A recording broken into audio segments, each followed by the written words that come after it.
morning, my friends. When last we saw each other, I had made some quilling tools. Okay? And I gotta tell you, I have a favorite. It is this one. And it's the one that we put the flowers in.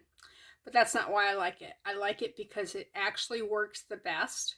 I think this one here, I need to open that up a little bit. You see how this is open? Yeah. The stuff slides on there really well.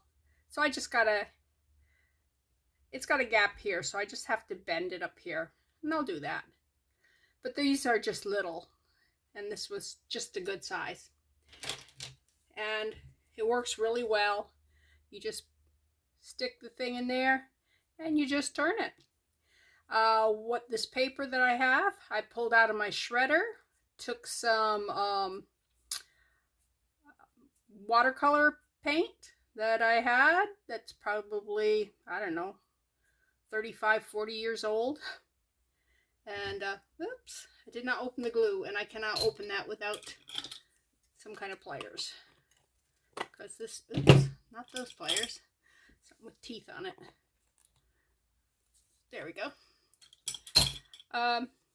Anyways, I really don't know how to watercolor. My sister can. And she's coming down in October. And we're hoping to do a video together. And that will be really fun. But as you can see, this one here is not as, it's kind of like these, but it's got a little more dimension to it. So, and it slides off that easy. I just wanted to show you how easy it slides off. All right.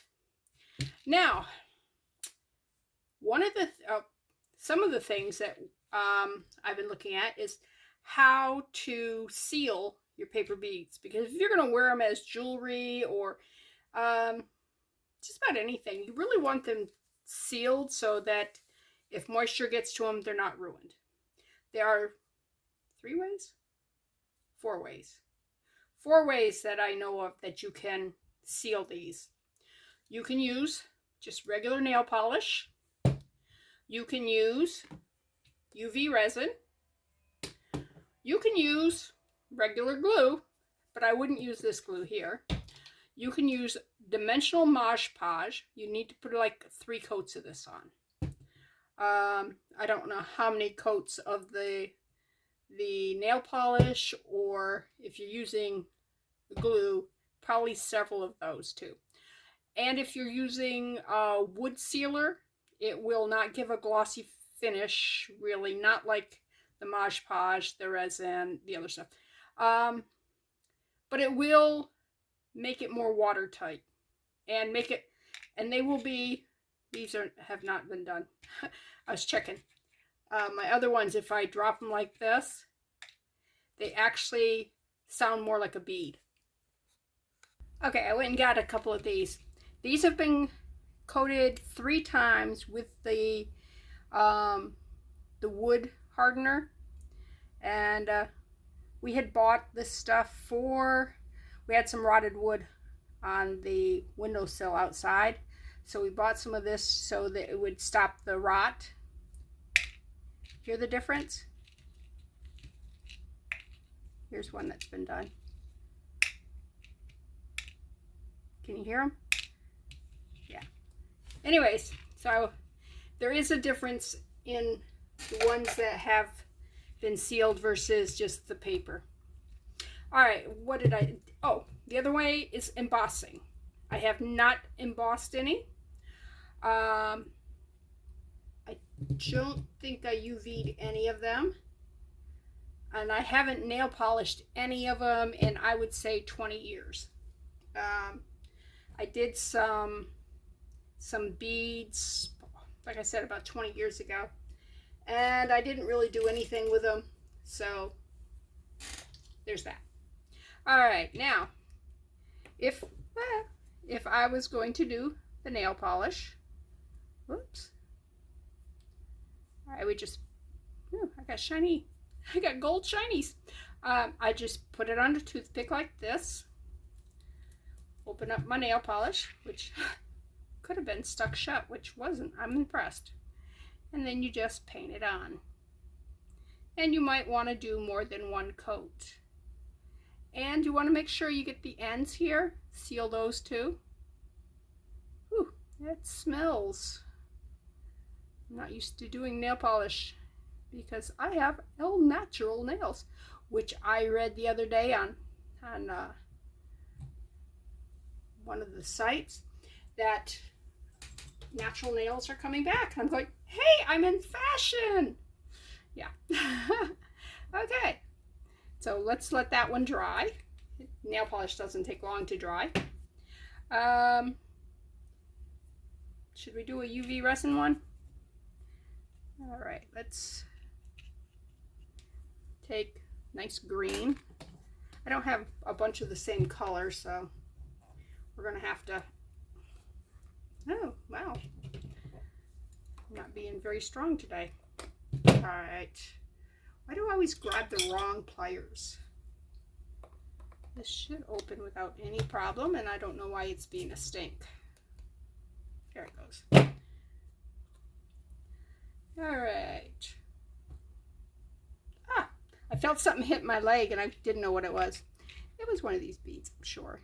Okay, let's put that right there. Now, we just put a drop here, and just like the nail polish. Yeah, make sure we get the cap on. Let me get a toothpick. And just spread this around. Oh, my toothpick's broke. Just spread it around. Get it all over. Get it on the ends. Do not do that though.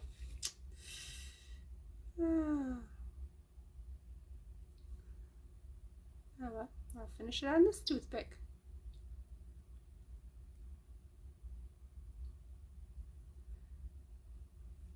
Then just put it under the UV light and cure it.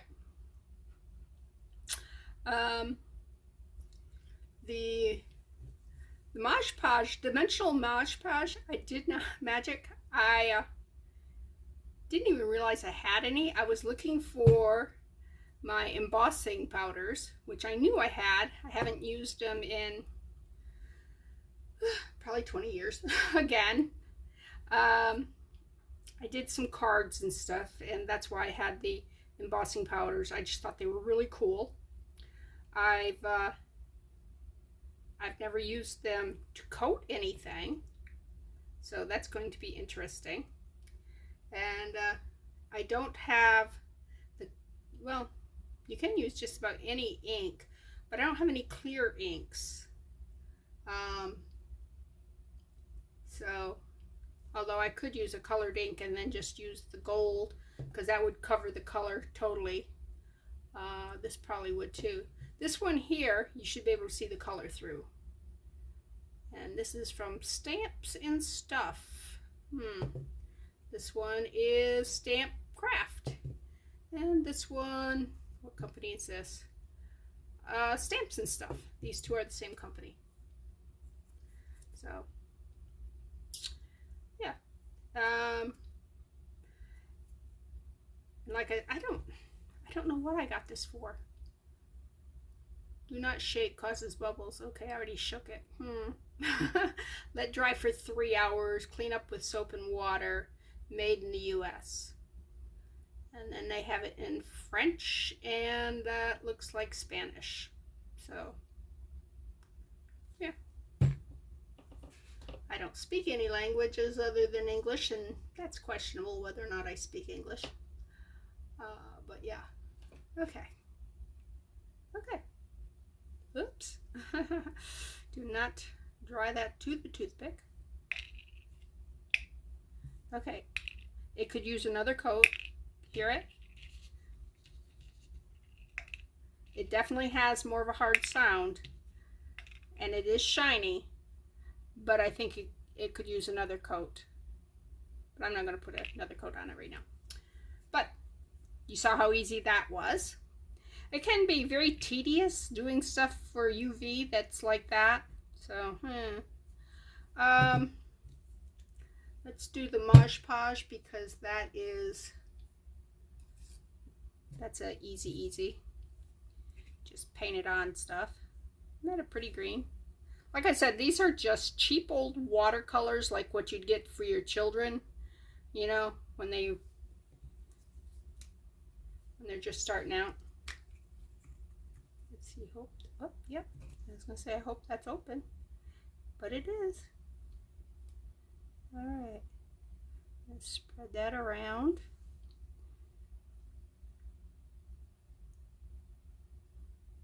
And this, I don't know how many coats this needs, or if it, because it's pretty thick, it might only need the one coat. I didn't think I had any of this, so I didn't listen as intently as what I probably should have.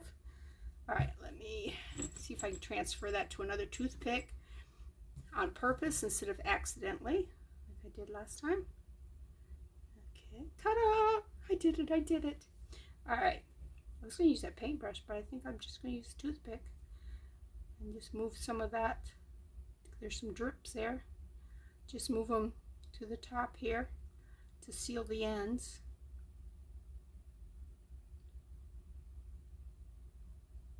And you want to make sure you don't get that hole filled, okay, with any of these.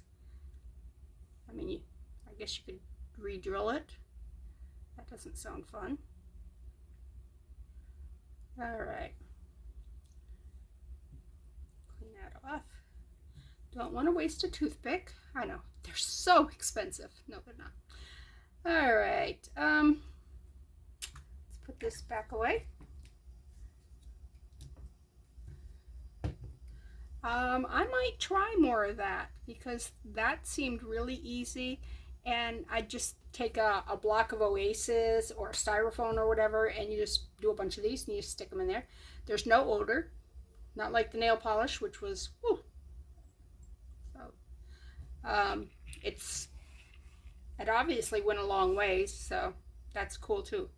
All right, okay, went and got my stamper. Let's just take a white. Ooh, I don't know how much ink's in this stamp. Oh, yuck. All right, where'd that go? Oh, there. So let me just roll it. Nah, I'm probably gonna have to go get a different stamp pad. This one was on top. That's how I chose it. All right.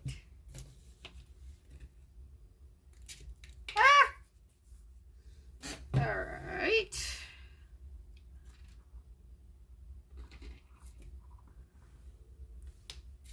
Stick it in there. And the other way I'm going to put a little glue on one, because they say anything that's sticky you can use. So, and this, yeah. They say you can use like a glue stick. You just have to have something that will adhere the powder to the piece. Okay. I had to close that up. See, it won't close.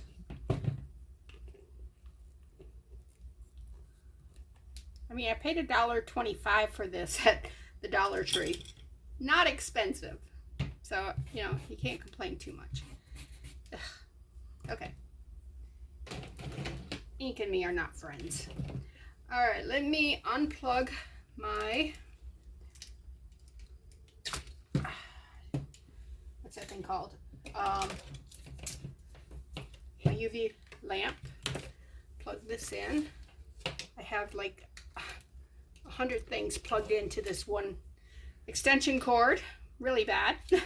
But I have 2 lamps and the UV light, and no outlet right here. My outlet's behind me, so yeah, that's fun.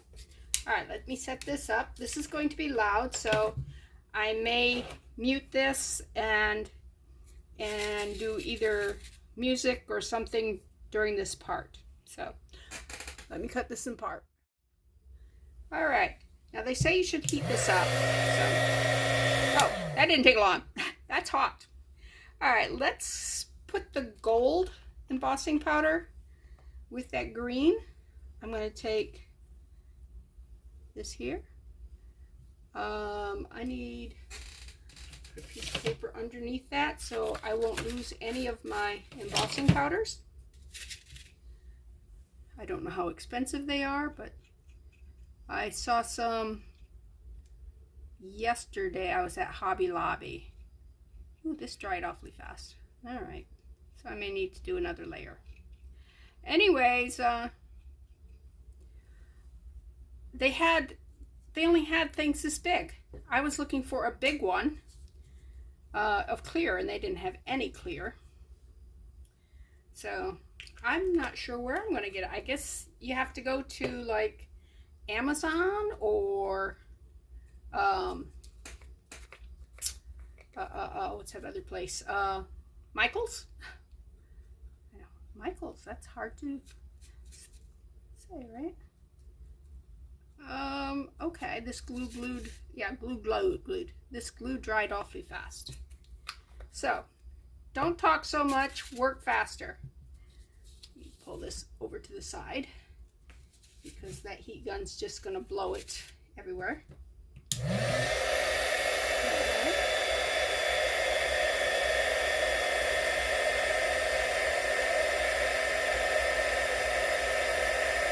Okay, that one definitely isn't working.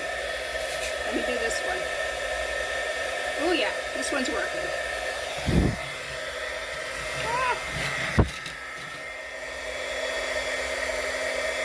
Come on, turn. There we go.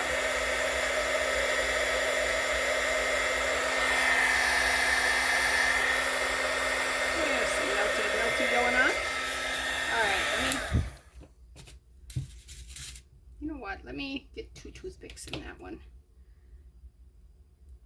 just to keep it immobile. There. Now, gold.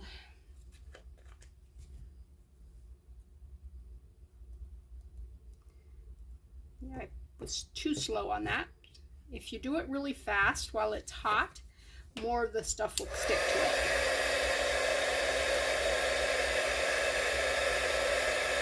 Can you see it all melting? Now stick it in there.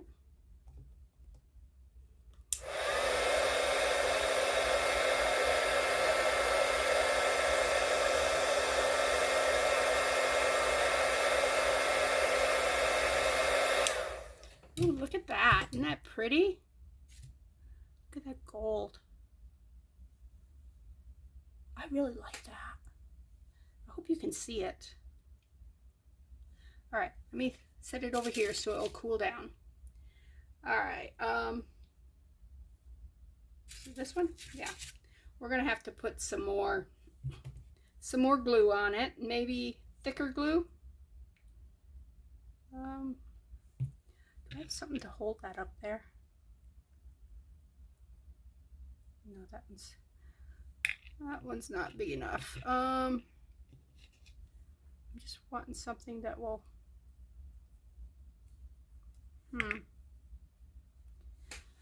Let me try one that's smaller because the color doesn't matter. All right. Okay, that one's not moving. And I closed this. I am so efficient. Oh, look at that, I opened it with my hands. Oh, that's so cool. All right. We're going to do a lot more glue on this one than we did the first time. Okay. Move it over, get it all covered. We're not going to let it sit for a bunch of time like we did. Let me make sure I get that bottom too. Top. Oh, okay, here it is. And oh, look at so much better coverage. So much better. All right.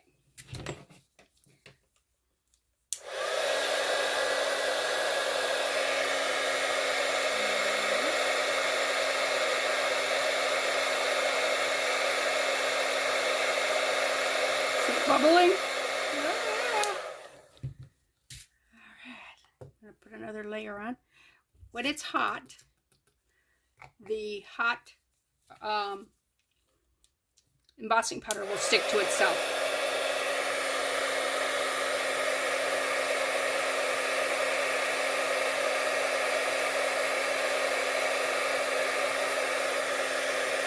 So, careful of the fingers. Careful of the fingers. All right. I do see it's looking a little rough, unlike the resin and the dimensional magic and stuff, because this is a thicker, chunkier embossing powder, where this here was very, very fine. And I don't know if you can see the difference in them. Like this one here melted smooth. I really like the looks of that. This one looks purple because of the purple under it. If I had done a white bead, it would be just kind of sparkly. So let's put that one there.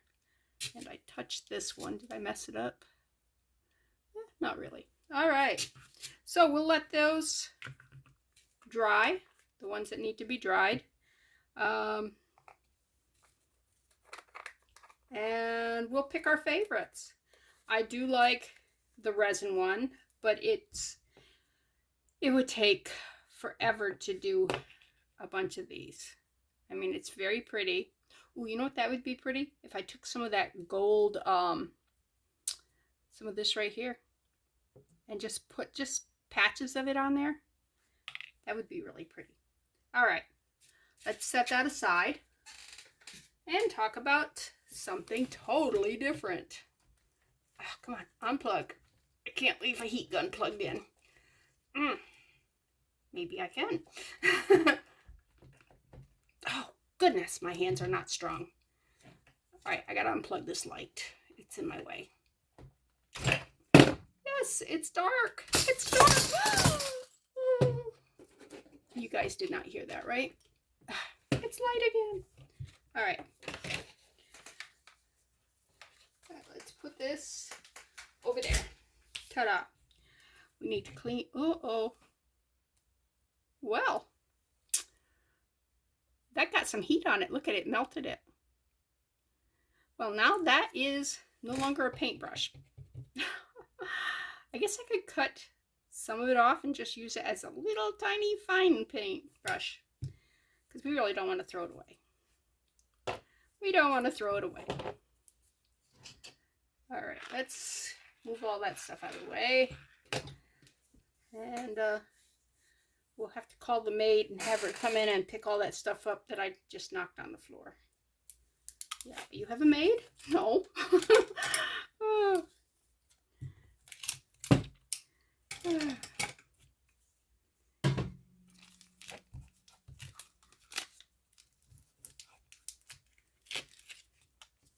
Yeah, my sister, we were talking last night on Messenger, and she's all excited about doing a video together, and she says she don't remember a lot of her childhood.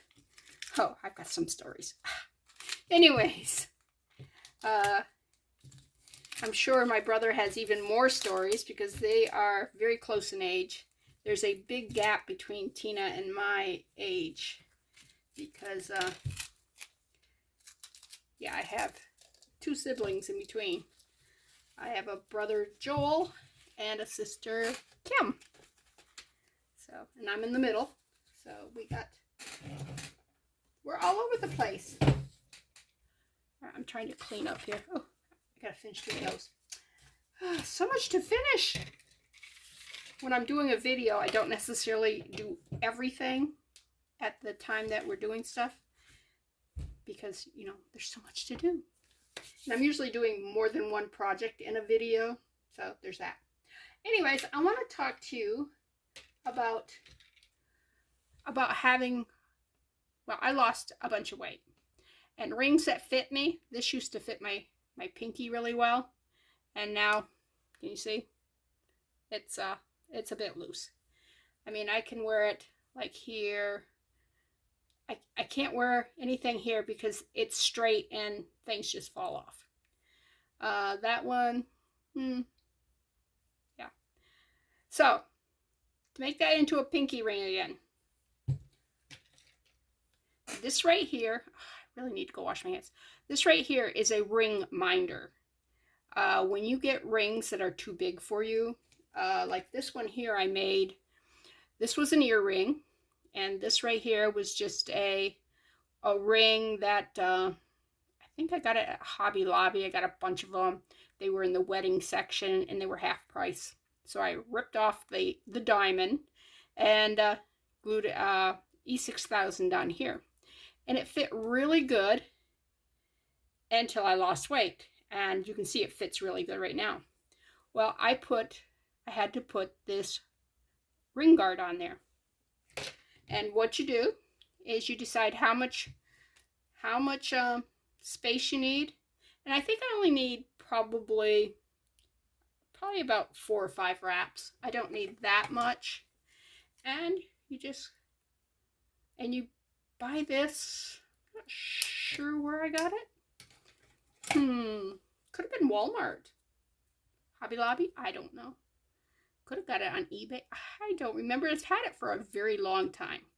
Anyways, what you do is you just start it. Come on, go through there. And you just twirl this up. Just like that.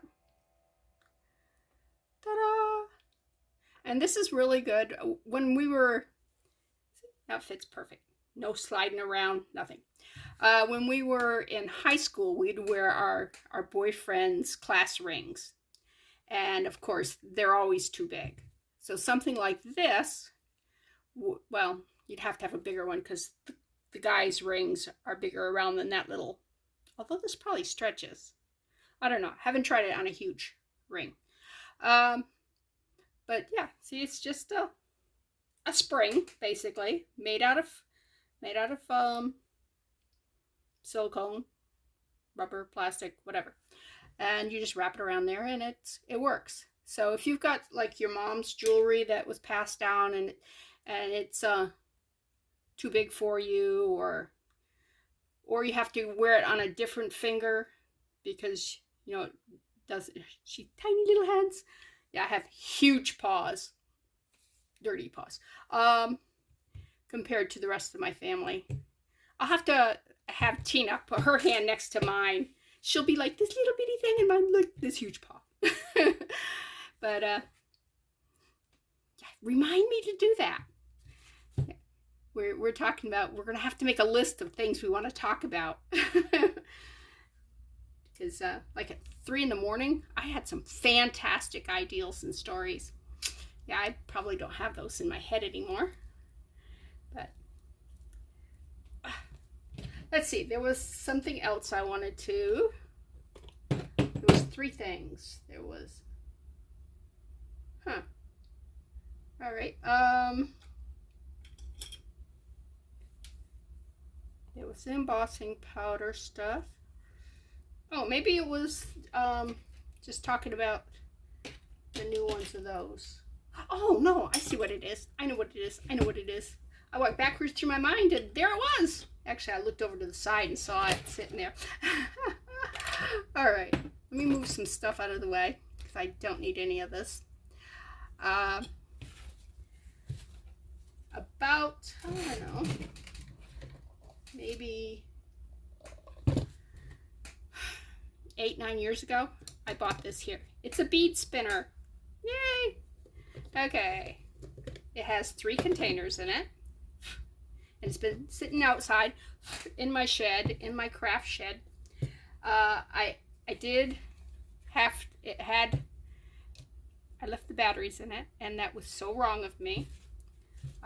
Do not leave the batteries in your thing here. And I cleaned it with baking soda because baking soda neutralizes acid, and I just want to make sure these were, there was nothing here that was going to reinfest my my little tool here, because it's cool.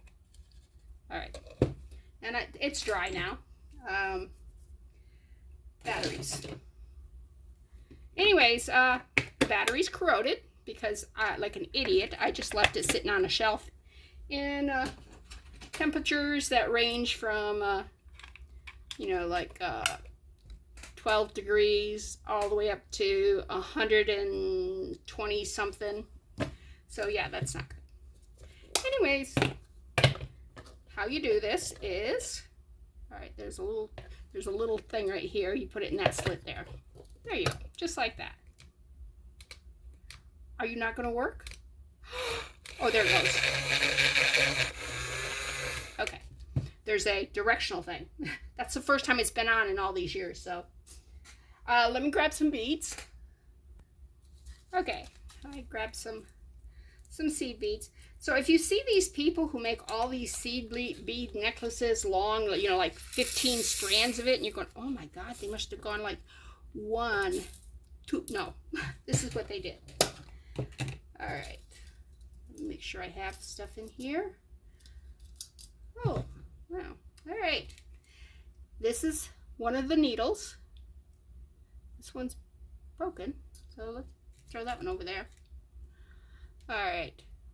See the little needle eye there and a little hook, and you just hold it like this here.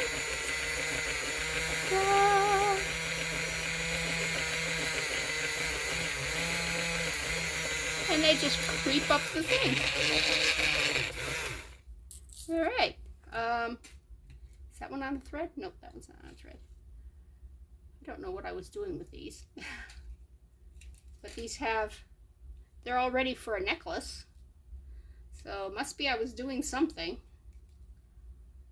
My memory's bad enough. I'm trying to remember yesterday, remembering 8, 9 years ago. Yeah, that ain't happening. And man, did it. They're very knotted. All right. And there's 4 different strands here.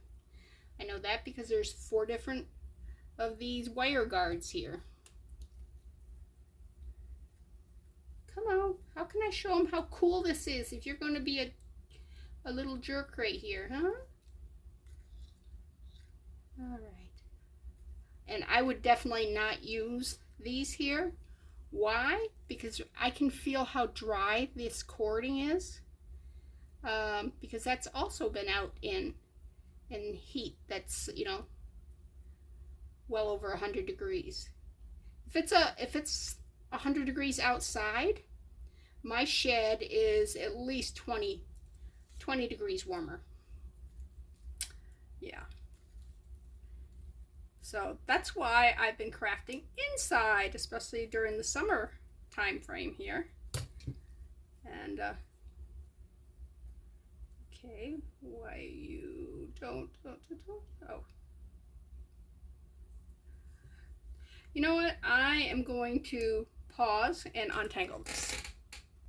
Okay, I'm going to use this one, which is one of the ones that I bought after these here broke on me. These here, you can see it better on this one.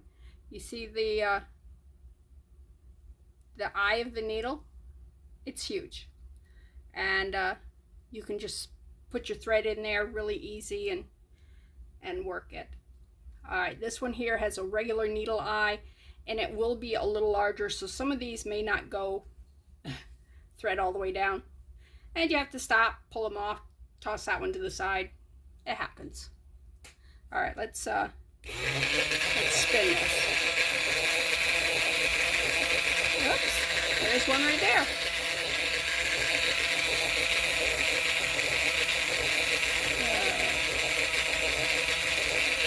Can you see?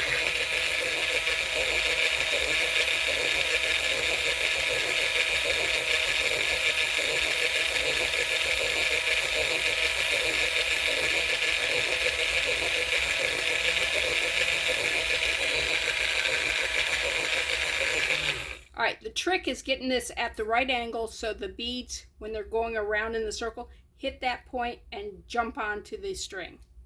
And then you just kind of bring them down. I'm thinking that one might not go. No, it did. And there we have our first beginning of our string. And you can go in whatever direction. They got 2 directions here.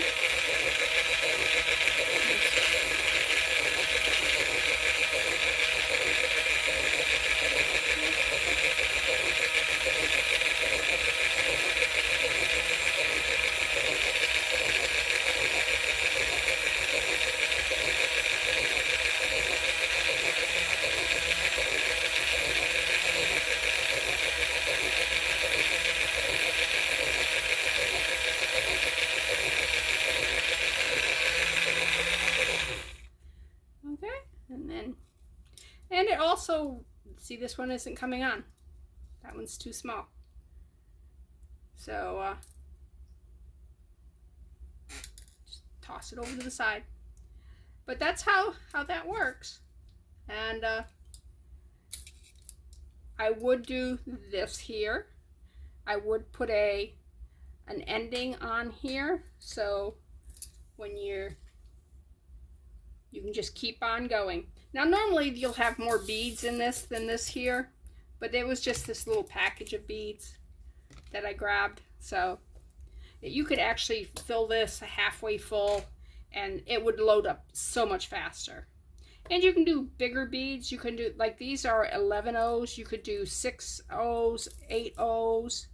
You could do 15 O's, which are really tiny, but you need a very tiny needle.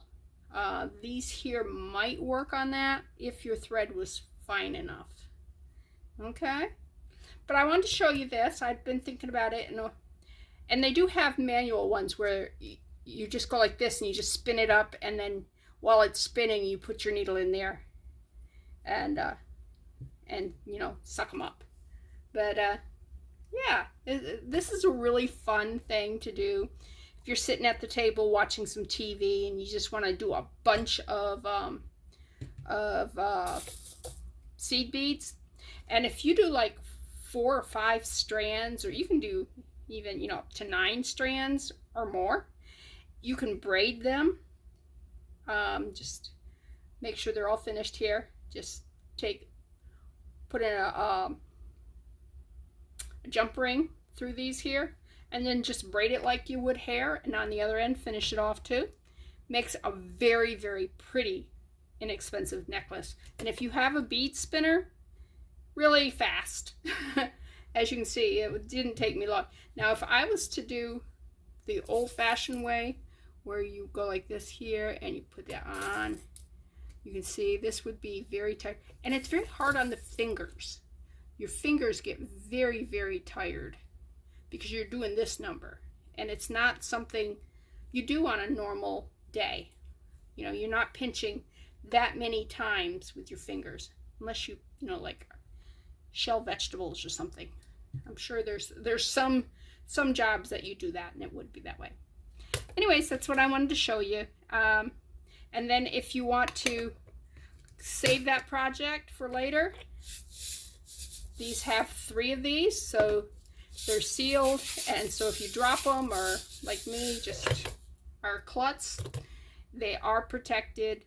So, you know, you could leave your work and come back to it, and you don't have to worry about you got a pet or a child or some other annoying creature in your house, a husband.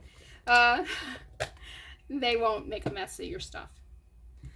Anyways, this has been fun. This is Bethany with New Life Jewelry Creations. I hope these gave you some ideas on how to finish a project, start a project, what to put on your Christmas wish list, what to do when you have jewelry that doesn't fit.